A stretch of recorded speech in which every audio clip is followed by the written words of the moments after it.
Dimarts 4 d'octubre, Evangeli i Salms. Lectura primera. Déu em revela el seu fill perquè jo l'anunciés als qui no són jueus. Lectura de la carta de Sant Pau als cristians de Galàcia.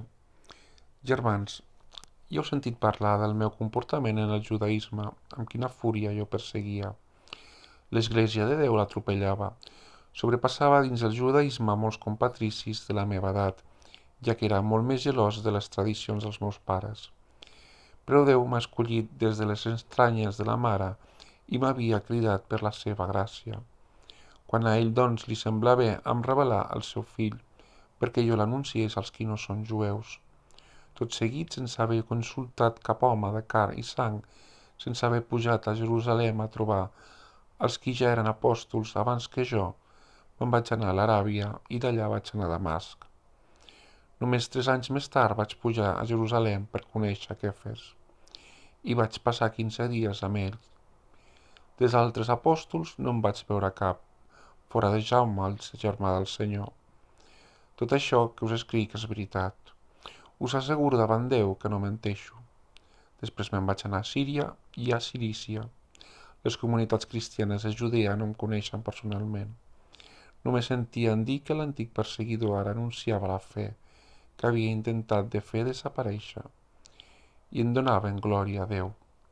Paraula de Déu. Salm responsorial. Guieu-me, Senyor, per camins eterns.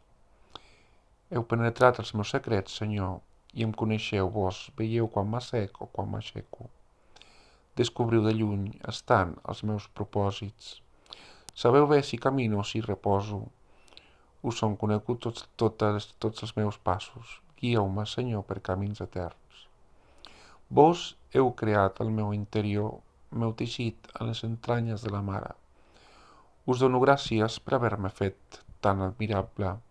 És meravellosa la vostra obra. Guieu-me, Senyor, per camins eterns. Us era tot jo ben conegut, res més meu no us passava per alt, quan jo m'anava fent secretament com un brodat, aquí baix a la terra. Guieu-me, Senyor, per camins eterns.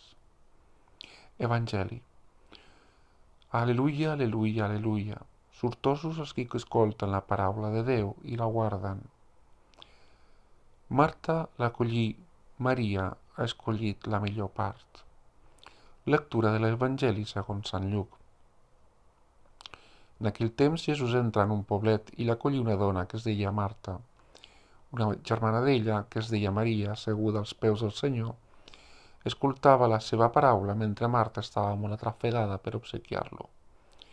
Marta, doncs, vingué i digui: Senyor, no us fa res que la meva germana m'hagi deixat sola a servir. Digueu-li, si us plau, que m'ajudi. El Senyor li respongué: Marta, Marta, estàs preocupada i neguitosa per moltes coses, quan només n'hi ha una de necessària. La part que Maria ha escollit és la millor, i no li serà pas presa. Paraula de Déu. Comentari.